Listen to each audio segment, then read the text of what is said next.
ማውራላችሁ ነገር ብልግና ቢጤ ስላለ ማይመቻችሁ እያለፋችሁኝ። እሺ ወቅቱ በዓል ነበር። የበዓል ጊዜ ደግሞ ብዙ ጊዜ ተኛለሁ። ጓደኛዬ ደግሞ ይሄን ስለምታውቅ ፍቅረኛዋ ቤት ቡና ምናምን ነገር ስላፈላች ትደውልልኝና ትጠራኛለች ማለት ነው፣ እነሱ ጋር እንዳሳልፍ ማለት ነው። ከዛ እኔ ሀገራማን ብዬ ተጥቤ ተጠኘ ምናምን ነገር ሄድኩኝ። አሪፍ ጊዜ ነበር። በላን፣ ጠጠን፣ ተጫወትን እና በጣም አመሻው። በቃ እንዳድር ምናምን ነገር ይጋብዙኛል። እሷ ለቤቱ አዲስ አይደለችም፣ ለሱም አዲስ አይደለችም። በጣም የቆዩ ፍቅረኛሞች ናቸው። በቃ እሺ ችግር የለውም አዲስ ስላልሆንኩ ምናምን ነገር ብዬ አልጋና አንድ ፍራሽ አለች። ክፍሏ በጣም ትንሽ ናት። አልጋና አንድ ፍራሽ አለ። ፍራሽ ላይ አስተካክልልኝና በቃ እዛ ጋር ጋደም እላለሁ ማለት ነው። እኔ ደግሞ የሰው ቤት ብዙ ጊዜ እንቅልፍ ስለማይወስደኝ ዝም ብዬ ብልሱ ስለታኝታለች በሚለው ጋደም እላለሁ እንጂ አልተኛም፣ እንቅልፍ አይወስደኝም። እና ማብራቱ ጠፋና የሆነ አይነት ድምጽ ሰማለሁ። ማብራቱ ልክ እንደጠፋ ማለት ነው። የሆነ አይነት ድምጽ ይሄ እንደዚህ አይነት ድምጽ ሰማለሁ ማለት ነው። የምን ጭብጫቦ ነው? ሰው እንኳን ማማሟቅ የለም፣ ትንሽ ማማሟቅ የለም እንዴ? ወደ ሜዳ እንኳን ሲገባ እኮ ኳስ እንኳን ልትጫወት ገባ እንኳን አማሙቀን እንዴ። ምጣድ እንኳን ማሟሸት ትፈልጋለች።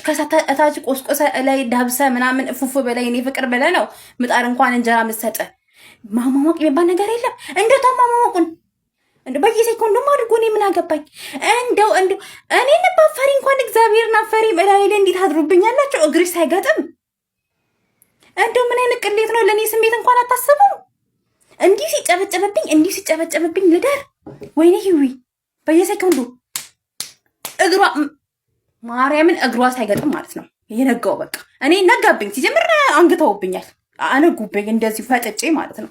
እንዳላይ እንኳን ቤቱ ጨለማ ቢያንስ እንኳን እያየው እንኳን ትንሽ እንደው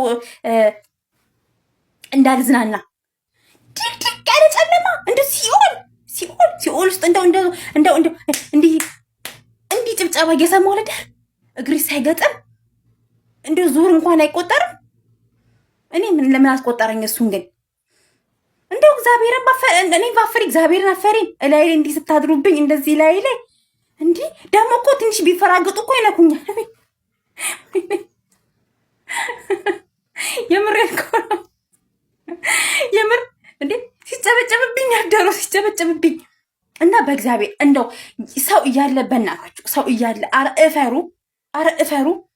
ጓደኛችሁን ጠርታችሁ ያጨበጨባችሁ አትደሩ እንዴ። ተሳቀቀን እኮ የሰው ቤት። አሁንማ የሰው ቤትማ እኔም ተረዳታለሁ እንጂ የሰው ቤትማ ይጃላል።